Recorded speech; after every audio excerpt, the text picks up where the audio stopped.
What is happening, guys? Cowboy here. Welcome back to another Code Vein build video, and this is what I think may be the strongest mage build in the game. I know we've done quite a few mage builds, but we've mixed things up drastically this time around to create something that is even more deadly than before while still doing a buttload of more damage.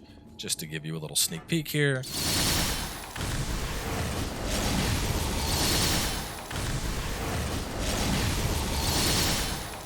As you can see, it's a lot of fucking damage. So jumping on into what makes this work, we've actually switched things up drastically, and we are now a light mage. And while on the surface, dark mage is very attractive and even seductive with those big numbers and flashy spells, ultimately big numbers don't translate out into big DPS, and that's where light mage comes on in. So to run a light mage, the EOS blood code is going to be ideal. We have an A+ scaling in mind, making this an ideal blood code for this style of build. There's a couple others that you could run. In theory, you could use Queen or you could use Demter, but all in all, you're going to get the best bang for your buck running with the EOS blood code. Moving on from there into our weapon choice, we're going to want the Argent Wolf Blade. I still have Devour on this, and a lot of folks ask where you get this. It's pretty easy. You kill stuff that has it. The very first enemy you can actually find with one of these is in the Decayed Ship Interior. It's the enemy that's guarding the chest that holds the Raven Fatigues. To get to him essentially from the Decayed Ship Interior Warp, this is over in the Dried Up Trenches area. You'd essentially take the ladder and then kind of go forward past all the enemies to where it's like all the little diverging paths. And one of the last paths has a ladder.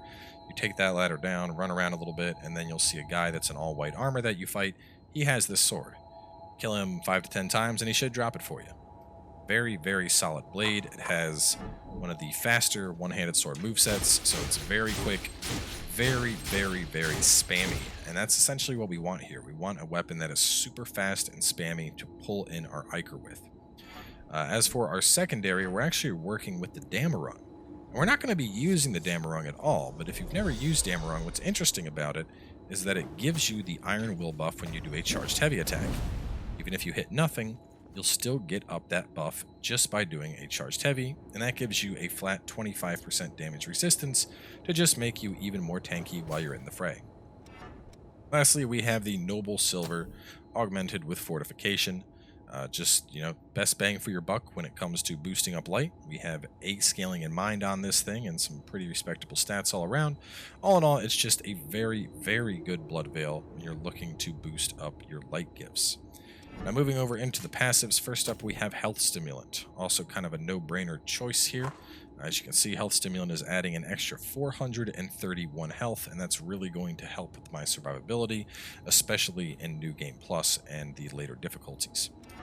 We go to Weapon Drain rating, because Weapon Drain directly translates out to more Iker, and more Iker translates out to more DPS. So to that extent, Weapon Drain rating is extremely effective here. We're going to want Swift Destruction. Now, Swift Destruction is something that a lot of people really just started getting into because we didn't really know that it affected spell damage until recently, to be frank. But this essentially gives you a 20% damage boost at quick, 10% at normal, 0% at slow, and it does impact all spell damage. It's one of the very few passive buffs that does. But running this, along with quick mobility, is just going to be a flat 20% increase to your spells, making them hit like flying little Mack trucks. Moving on from there, Revenant's Ambition. And Revenant's Ambition is what is going to allow us to get up to that quick mobility, giving us that extra 10% damage over normal. Now this may seem kind of niche, it's like, well, we're running Revenant's Ambition just to take advantage of Swift Destruction, but to be honest, you don't really need anything else here. Our spells are instant, so gift speed is it's just not needed. Max Iker boost is also irrelevant here because our spells are such low cast that it doesn't really matter. So all in all, Revenant's Ambition combined with Swift Destruction is going to be an excellent choice of passives for this setup. Moving on into our spells, we're going to be running a triple barrage setup. Now, most enemies in the game have resistance to a singular element. What I mean by this is if you're fighting something like Successor of the Claw, obviously it uses fire, so don't use Flame Barrage, use Blood, Ice, and Lightning. Whatever the enemy likes to align themselves with, whether it's Blood, Ice, Fire, what have you, you're going to use the other 3 barrage spells. And the main reason we're going to want 3 is by the time we finish casting the 3rd barrage, like right as we're casting that, the first is coming off a cooldown. Just to show this, I'm going to spam these buttons here.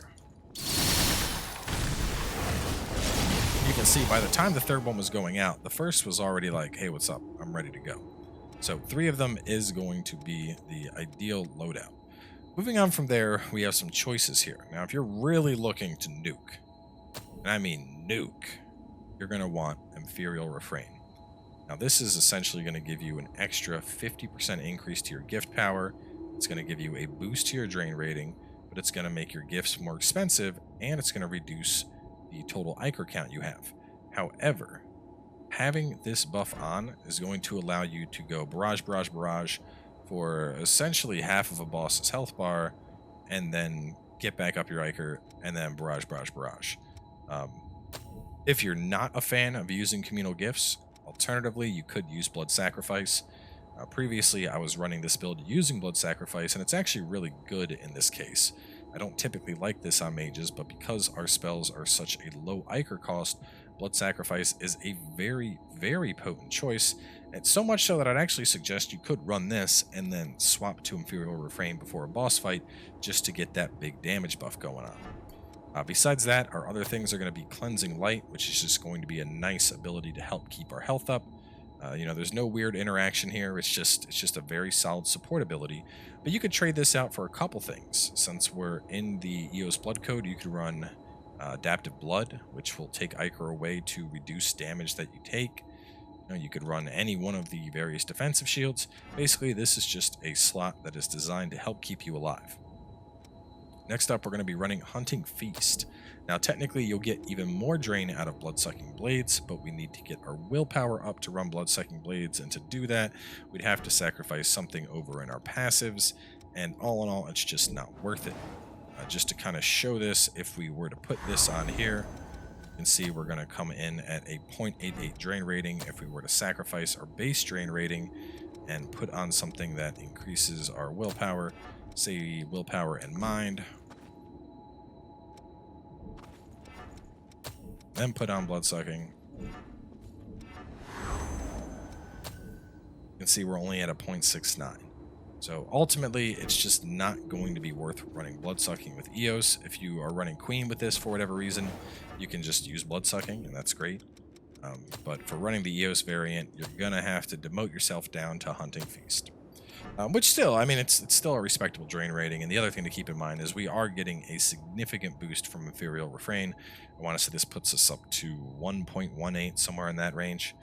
Under our other spell, we're going to have Lightning Spike. And technically, you run any spike you want here. But the whole point of having a spike on is it's just a long-range instant cast. If you need to hit something that's up on the ceiling or hanging on a ledge and waiting to jump up and get you, you throw out a spike, it's going to fall down to its death. Next up, Bridge to Glory. Now, at first glance, you're probably like, hold up, why are we running Bridge to Glory on a mage build? And the thing is, it's such a significant damage increase that it's kind of stupid to pass it up. We have 702 as our base attack, but we have so much mind that putting this on puts us up to 1449. And the thing is, even though the weapon isn't our main source of damage, we're going to be spamming a lot to take advantage of the drain. So if you can essentially double the damage of your weapon spam, it's actually going to work out in your favor quite a bit, because even though our main damage comes from our triple barrage, we are spamming a lot to keep our Ichor topped off, and therefore it's going to be beneficial to run Bridge to Glory. As for where you get everything from, Health Stimulant comes from Warrior. This comes from the base caster that you start with. Swift Destruction comes from Hephaestus, which you get from Rin. She gives it to you fairly late in the story. Weight Up comes from Breath of the Queen. Our barrages are a little bit tricky. You get Ice from Fion, you get Blood Barrage from Scout, and then the other two are in the depths. I know Lightning Barrage is down in the flooded area, and I don't quite remember where Flame Barrage is, but I know they are both from the depths. Communal Gift is Communal Gift, obviously, but if instead you are running Blood Sacrifice, this comes from the Hunter Tree. Hunting Feast, coincidentally, also comes from the Hunting Tree. Spikes are going to come from either Hermes, Hunter, Dark Knight, or Estrella, depending on which spike you're running. Bridge to Glory comes from the Eos Tree, one we're running right now. And then lastly, Cleansing Light is going to come in from the Queenslayer Tree. And, you know, previously I'd actually uploaded a build very similar to this not even a day ago. And then after I uploaded that, coincidentally, I was streaming and I was going through and testing more things.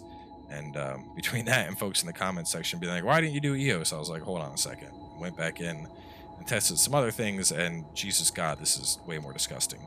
And I actually have a dex build that kind of builds off of what we're doing here to be even more goofy with higher damage than our previous dex build, but that's a story for a different time.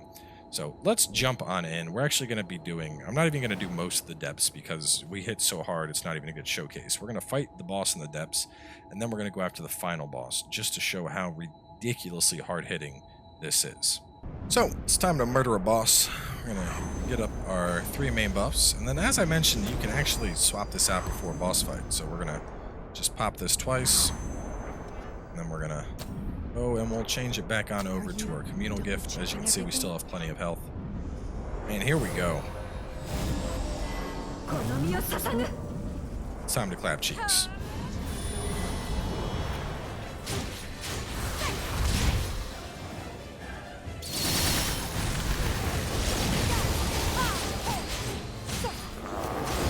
He's in his damage resistance phase. We'll just let him hang out for a second.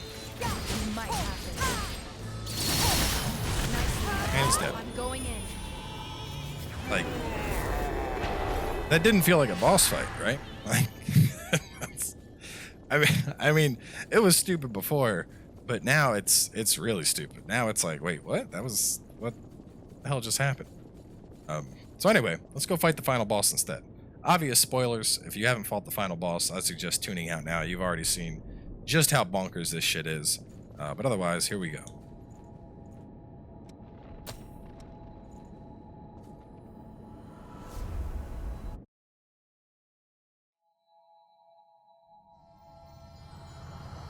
Obviously, to use this build, you have to have Ava to execute the communal gift. For those curious, I'm at a level of 150 right now.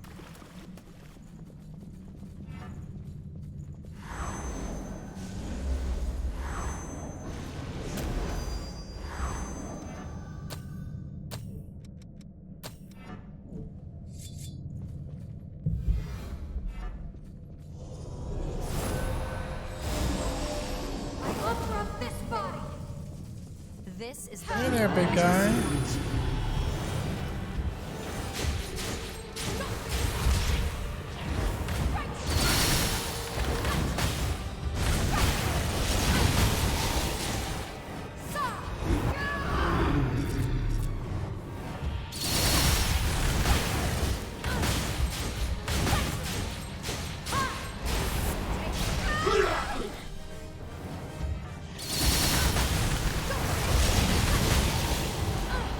I'm dealing damage so fast, he's skipping phases.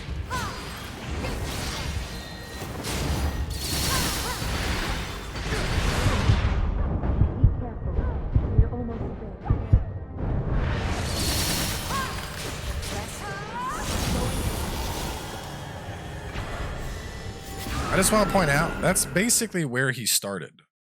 He started over there. We did so much damage so fast that the final boss of the game didn't even get a chance to move. Ladies and gentlemen, if this isn't considered OP and broken, then I don't know what is, because this shit, quite literally, is ridiculous. So thanks for coming on by and taking a look. As I mentioned, I do have a new dex build coming up that utilizes some of the stuff we're showcasing here. It is a physical damage build. It doesn't, work in the spells at all, but it takes advantage of just how absolutely redonkulous light scaling is to take our dex build to new heights. So stay tuned for that, and I'll catch you guys next time.